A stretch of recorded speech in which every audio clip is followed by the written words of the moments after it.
June, nakita natin kanina ang pagdating ni dating Pangulo at ngayon Deputy Speaker Gloria Macapagal-Arroyo na papasok dito sa chapel. May impormasyon din tayo na darating ngayong gabi si Pangulong Ferdinand Marcos Jr.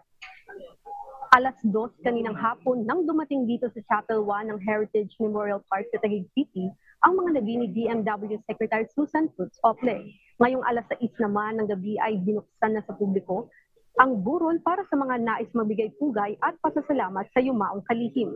Pakiusap naman ng pamilya ni Secretary Ople na sa halip na magbigay ng mga bulaklak ay maigil na lamang kung mag-donate sa Blas F. Ople Policy Center and Training Institute Incorporation.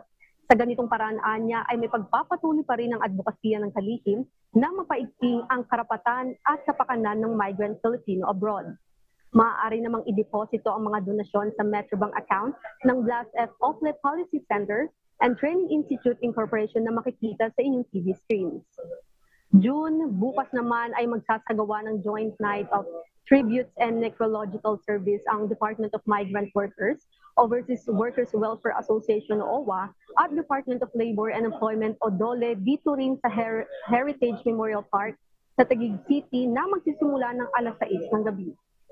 Sa ngayon, June, nakaantabay pa tayo sa mga magaganap dito sa Heritage Memorial Park at sa ngayon ay yan na muna ang latest mula dito sa Taguig City. Balik sa June. Oo, Bernadette, magandang yung narinig natin na yan. Yung bang pagbibigay ng donation kung saan ilalagak yun, ito ba ay habilin ni Secretary Ople o ito'y pasya na ng kanyang mga pamilya o ng kanyang pamilya at mga mahal sa buhay? June, sa opisyal na pahayag ng DMW, ito ay pasya ng mga kaanak ng yumao ng kalihim. Yun ang kanilang gusto na imbis nga na magbigay ng bulaklak ay mas maigi na lamang na i-donate at ang makikinabang din naman dito ay ang ating mga kababayan na nasa Philippines, abroad, nasa abroad. Balik sa June. Maraming salamat, Bernadette Tinoy.